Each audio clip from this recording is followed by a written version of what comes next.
Thank you. Good afternoon. Thank you very much.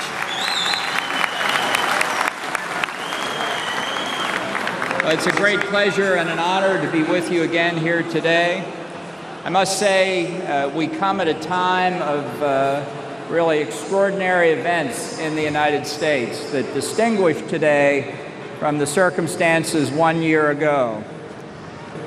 For the first time in at least 8 years that I've been coming to this event, I can say that we have a President of the United States who is completely and totally opposed to the regime in Tehran.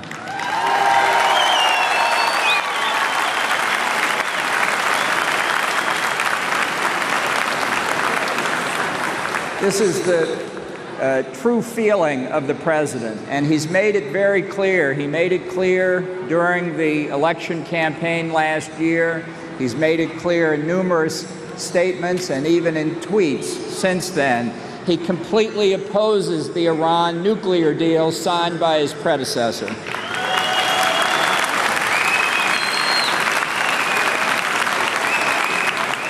Now, there is underway, as there often is in a new American administration, a policy review to determine what U.S. policy will be on a whole range of issues, including how to deal with the regime in Tehran.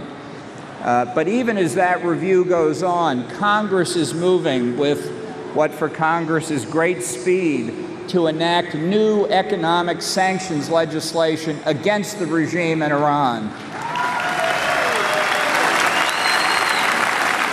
These sanctions, when they are put in place, will be because of the regime's suppression of its own people and because of their continued support for terrorism around the world. They will not be related to the nuclear issue, although the regime in Tehran has said if these sanctions are enacted into law, they will consider it a breach of the agreement. Well, that's nothing new, since the regime has been in breach of the agreement for 2 straight years. And it's also critical as we look at this policy review to understand what we want the outcome to be and what in the United States many of us are working toward. The outcome of the President's policy review should be to determine that Khomeini's 1979 will not last until its 40th birthday.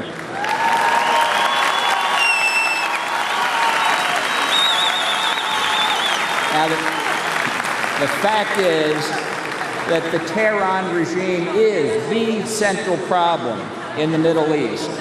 There's no fundamental difference between the Ayatollah Khamenei and President Rouhani.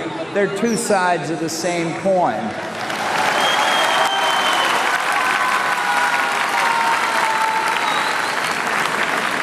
I remember when Rouhani was the regime's chief nuclear negotiator. You couldn't trust him then. You can't trust him today.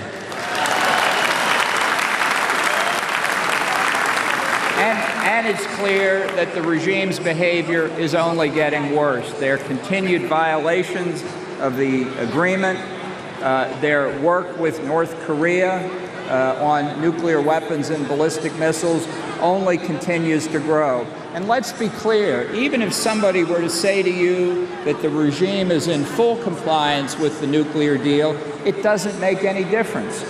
North Korea is already perilously close to the point where they can miniaturize a nuclear weapon, put it on an intercontinental ballistic missile, and hit targets in the United States. And the day after North Korea has that capability, the regime in Tehran will have it as well, simply by signing a check.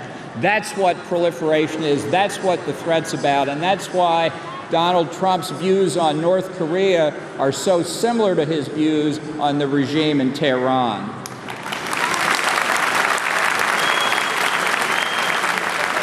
But in the region as well, we face a very, very dangerous point.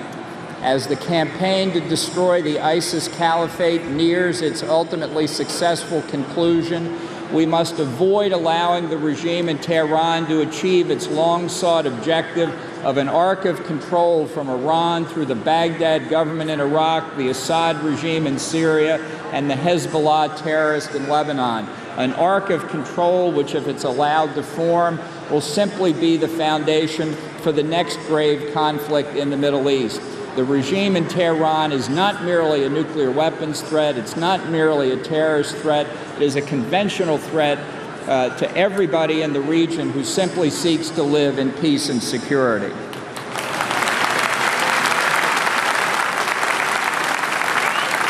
The regime has failed internationally, it has failed domestically in economics and politics.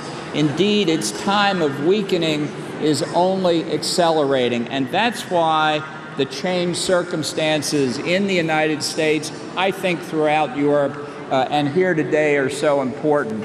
There is a viable opposition to the rule of the Ayatollahs, and that opposition is centered in this room today.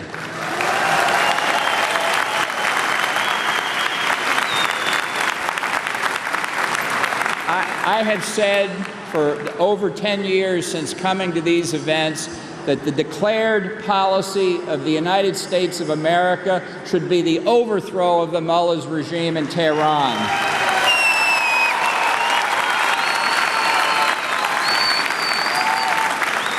The behavior and the objectives of the regime are not going to change, and therefore the only solution is to change the regime itself.